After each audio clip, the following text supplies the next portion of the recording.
This playthrough is rated M for mature. Greetings and salutations, viewers. Vauldemare back here with another episode of Our World is End. In the last episode, we rushed to the door to open up to finally confront Yuri and Lead 13, and we became a ghost. And somehow we're stuck in a perpetual world of perfectness, even though we were always stuck in a world before, previously, a never-ending story, just a different type of reaction. So, anyway, we're trying to influence it with our emotions.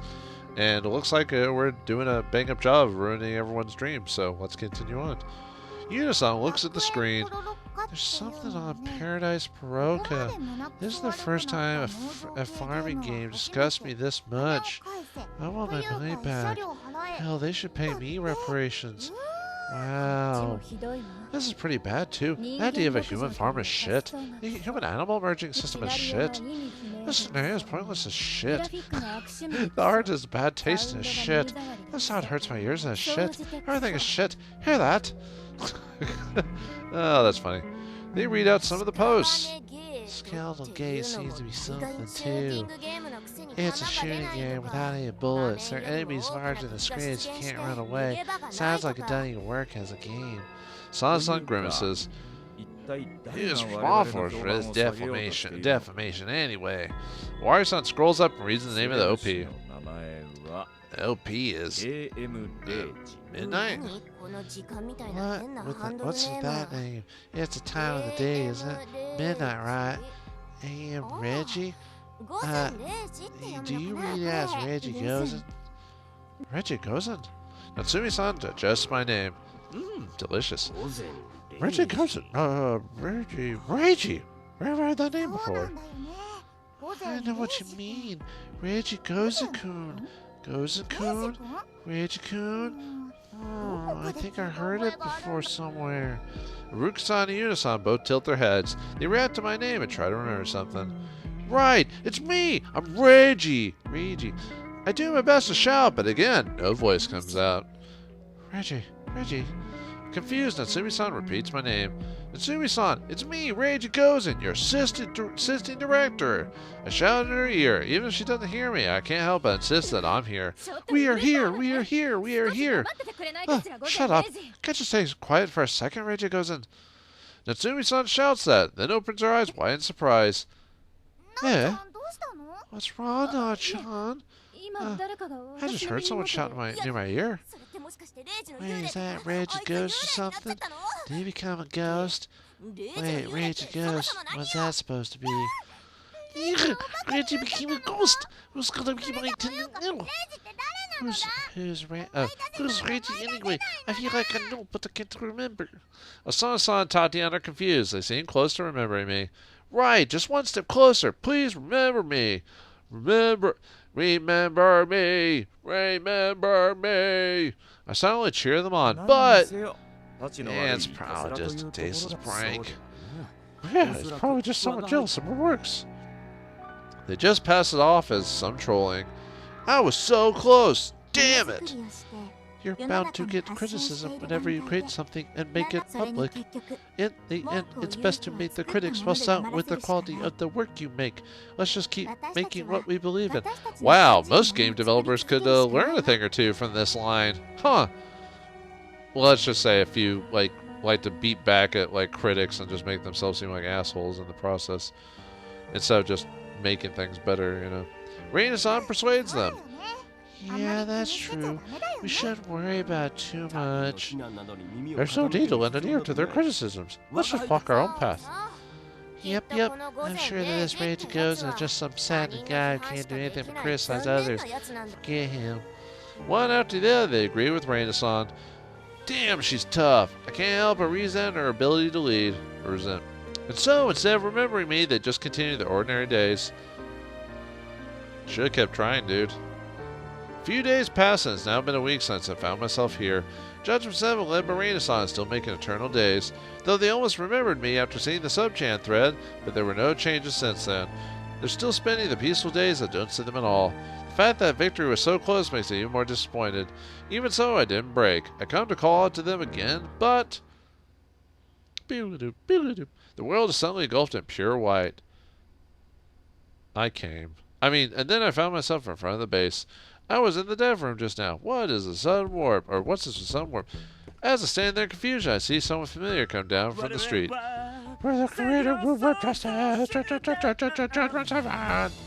Aruka-san, he's in a good mood. He's singing the Judgment 7 theme that he's probably thought up just now. Ah, Aruka-san! I try to shout, but no sound came out. For the praise, a bullet of you to bring your rings at us. Eat this, the best of justice. He passes right through my body and just walks into the base. Looks like the warp didn't change anything. A short while later, San-san and Unison come to the base too. Alright, I finished up the main theme today. Why are we just repeating it directly? We know what happened. Anyway. Wow, sis, you sure are motivated. I'll have to do my best too. I need to hurry up and finish the spec document. I'm no good at making them. Wait, this conversation. It's actually the same conversation I worded a week before. And now that I think about it, the Judgment 7 theme that Aruka-san was singing was the same as the one from last week. Does this mean that, overcome by a sense of deja vu, again to the base when San-san and Yusan open the door? Hopefully this will go about a little quicker. Don't want the whole thing to repeat again. Whew, oh, sorry. I go to the dev room where I find Judgment 7 seriously working. It's still a weird sight. Alright, once everyone's here, starting the 7 council. Wire 7 says the same thing as last week, which means that looks like everyone's here. To the one to enter the room is Reina-san. I was right, this world is looping. Judgment 7 is trapped in this world with where Reina-san exists, eternally repeating in ideal days. This is a fake, meaningless life that made because they are trapped in the past. Were the games to suck ass? Oh, if we don't escape this world, we won't be able to destroy Akashic. The only one who can do something about this is me. Yep. This is the beginning of my lonely battle to make Judgment 7 snap out of it and stop clinging to the past. Well, I mean, nostalgia is a hell of a drug. I mean, you should never completely forget about the past. You know what they say. Those who forget the past are doomed to repeat it. So you should go forward, but just kind of give nod service to the past. First, activate the debugging and accelerate the virtual world's flow of time. Tatiana used this function when we were stuck in the looping world, and I figured that would work here just fine too. I used it to make the virtual world speed 250 times greater than real life's. That should give me lots of time. If that's what it takes to get everyone back, I'm surprised he didn't do this earlier. I'll repeat this week hundreds of times. I gather my resolve and start my battle. Yeah, I was just playing that game. First, I try to get them to react by sharing with them my emotions. Oh, we talk about it over at a psychiatrist's place. Let me talk about my feelings. No, I mean you should go to a psychiatrist if you're having trouble. So, generally, I just shouted at their ears, but again, I couldn't make a sound. Then I tried to stand next to Wari-san, Natsumi-san, Tatiana as they slept. I tried writing stuff on the whiteboard.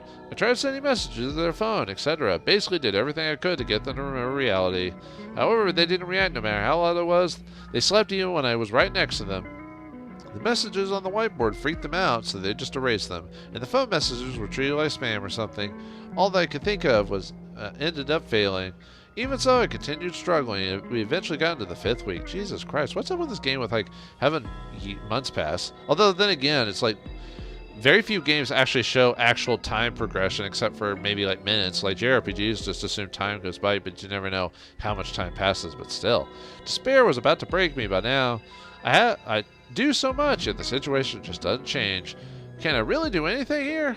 My exhausted mind is slowly being overcome by a will to give up. Again, we're having another depression scenario? Usually in a story, you only have this like once, you know, at least within a book. I mean, maybe that's considered multiple books, but we've had this before. Come on. Anyway, and so begins the 5th week 7 council. So about today, Saint. Reiji-kun, get the docs. Eh? I doubt my ears. Here you go. However, Reina-san acts like nothing happened and just takes the documents. I've seen this a few times now, but this is the first time Wari-san said my name as if it's only normal. This is a clear change in this repeating world. Suddenly, I remember what Reina-san told me. A director is supposed to direct people's hearts. I get it. In that case, I just have to lead this meeting by myself. God, it took you 5 weeks to figure that out. What an idiot. Even if they don't see or hear of me, I'll participate in the council. I'll make them remember what they're supposed to be making and what they're fighting for. Once the documents are handed out, Wari-san starts talking. He'll soon turn to the whiteboard and write eternal days on it.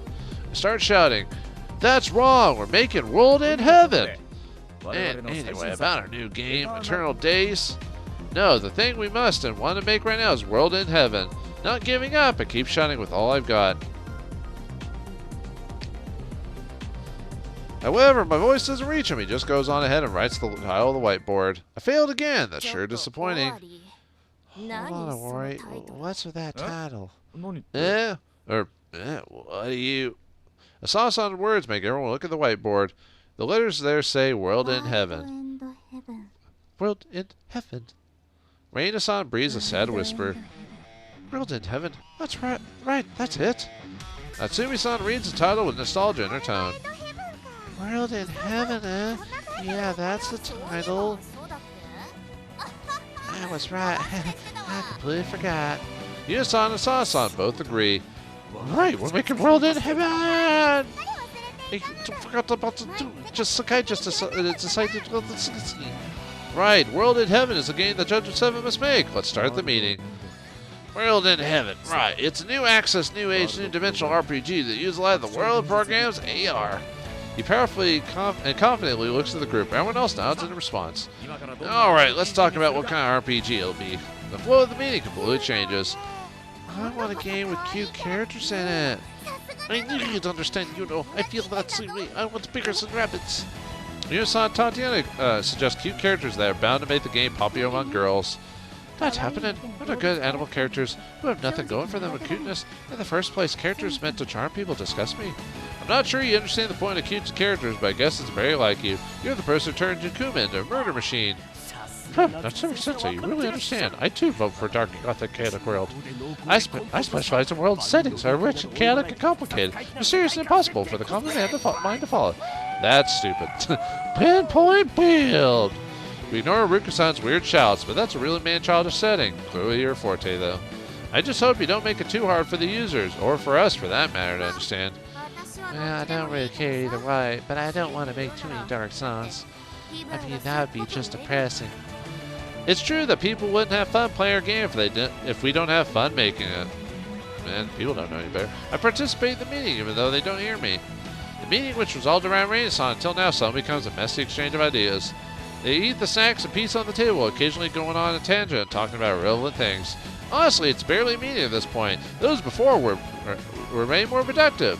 However, everyone's having fun, with a little care and forethought. They don't hold themselves back and just do what they want. This is how J7's meetings are supposed to be. Unlike the Judgement 7 that hinge on Reina-san, they're now a group where everyone's the focus, exactly as it's supposed to be. Is it supposed to be it? I think you're a little bit full of yourself, dude. As the meeting reaches its end, W.O.R.L.D looks around. Alright, let's end with a little vote. I think the World in Heaven's theme should be, will it change the world? Any objections? Iruka? Huh, a foolish question. To me, the ruler of the world, no concept can be better. Naturally, I approve. Good, Asano? It's pretty bold and unladylike, but I'm up for changing the world. Natsumi? I'm not against it. It sounds interesting. Tachinka? I approve. You know? I agree. Let's change the world together. Good, and finally, Awari-san looks at Reina-san.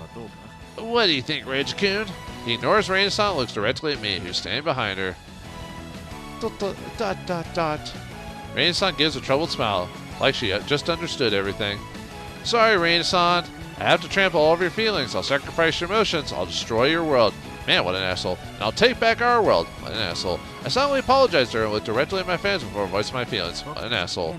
Let's change the world with our game. World in Heaven. Judgment time. Judgment time, motherfuckers. No, sorry. My world becomes audible and the world completely changes. You just killed Reina-san. Jerk. The what-if world where Reina-san lived collapses as she advances with that sad smile on her face. Man, what a jerk. You deserve to get pegged. Alright, our wills are set. Let's start the game. With those words, the world is engulfed in white. Back to reality. The moment the light fades, we're back at the seventh door. Oh, we didn't even make any progress. Aw, man. Reina-san and Judgement 7 are standing before it. We don't say anything, but everyone and I say that our will is gone. You should be able to open the seventh door now. Reina-san points at the door. Reina-san, I'm an asshole. I'm an asshole, whoa to O-D-O. I want to say something, but I can't find the words. I mean, I'm the one who destroyed our ideal world. The world where she's still alive. Yeah. Now who's the bitch now? I don't regret one bit, but that doesn't make it things any easier. As I cast my eyes down, Reina-san looks directly into my eyes. But you cast your eyes down. Reiji-kun, you lit the path you believed in and led everyone to it. Be proud of yourself. She comes up to me and pushes my back. Her hand is small, but reliable. All right! I respond to her feelings with no hesitation. We once again place our hands on the seventh door. We'll defeat Yuri in the emotional battle and arrive at the Akashic server beyond this door. None of us are hesitating now, myself included. Let's go and change the world, oh. With our hands on the door, we shout. Change the world! I'm not going to do 50 voices. We're inside. Looks like crap. No. What awaited us beyond the 7 doors on a natural-looking data space? It feels much like the terminal room back at the Asakusa Underground. However, it's incomparably larger, and while that place has only one terminal computer, there's a whole 3 here. We're at the heart of Akashic, and that's no exaggeration. In the middle of all, there's a single man. He seems to have been waiting for us, and he's holding a gun. No, he's not. He's tall, thin, and scholarly looking. He has silver hair, and he's wearing a lab coat. He's the Vice President of Riken North and the one in charge of Lab 13. Yuri Davidovich Sharapov. I'm saying it wrong. Yuri, why are you here? That's my line of worry. I found out that someone logged in Akashic from the outside. Came to check, and lo and behold. And don't you know when to give up? Just how many times do you have to face danger before you back out? I can't comprehend you at all. Yuri-san looks at us with a stern expression on his face. Yuri, it's not too late. Can't you call off this project? As the one in charge of it, you can shut down Akashic right now, can't you? After spending, like, how many billions of dollars do they have? Yeah, someone's head would roll because after that. You wanted to use reality augmentation tech to show people the destruction of Tokyo and prove your research right. However, the capital disappearance countdown site isn't just augmented reality. It's being displayed through net hacking. Doesn't that go against your desire to prove your research right? You don't really want what's happening in the real world right now, right? ... Yuri-san says nothing, and Wire-san is probably right. Hold on. Don't tell me that Tokyo will be attacked by the missiles for real. There's no way that... The capital disappearance operation has stopped being augmented reality and has become actual reality.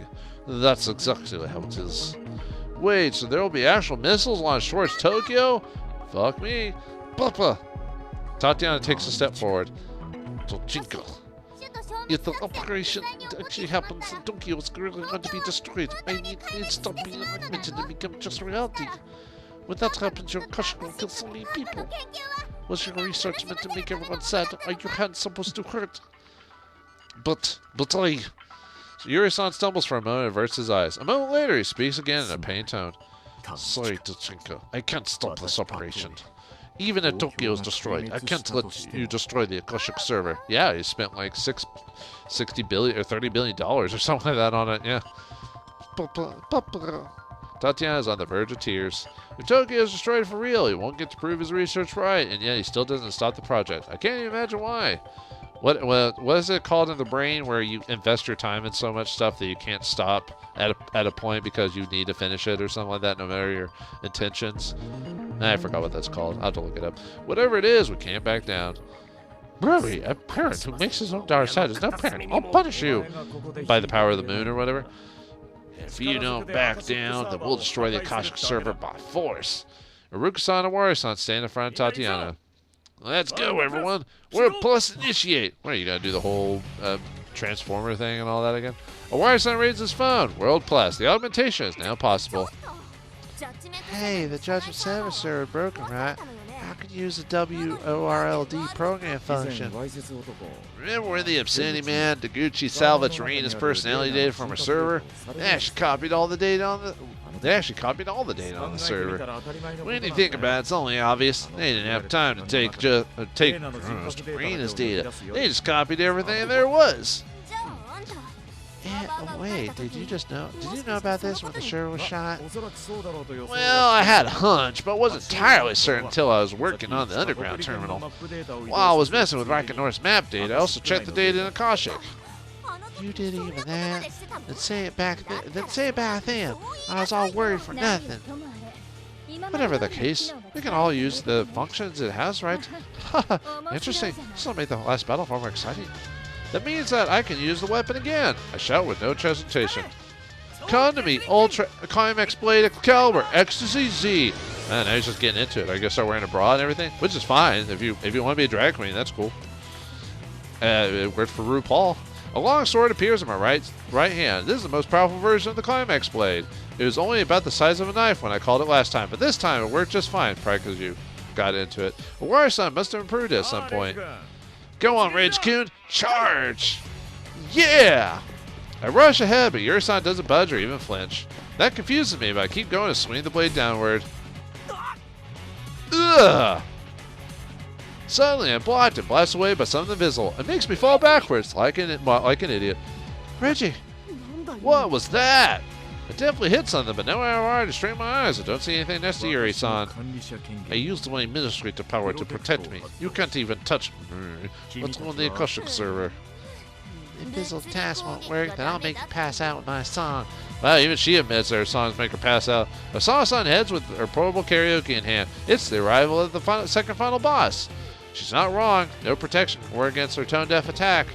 We simultaneously hide the entrance of the room and close our ears. Asakusa takes a deep breath and starts singing an original. I'm yours and no one else's. Can't run away anywhere. I'll chase you down the ends of hell. Good lord, I have to finish that quickly. Otherwise, it's going to hurt my brain. The tone-deaf attack, amplified by a portable karaoke, attacks Yuri-san. At least it should have. However, he's standing there as if it's nothing. He's not even closing his ears. Did the ultimate tone-deaf attack actually not work? We're all confused, but we quickly get our answer. A moment later, the room shakes, and we're all assaulted by a powerful sonic blast. Gah! Why? Shit. Gah! It hits us head on. We all collapse to the ground. The damage to our semicircular canals leaves us unable to stand. Oh yeah, can't you if your eardrums burst or something like that, like it's really hard for you to like stand up and like focus because your brain's out of balance or something like that. But anyway, are we done for? Is Yuri truly OP? Find out next time in the next episode of Our World Is Ended. Thanks for watching. Hope you enjoyed, and I'll see you next time.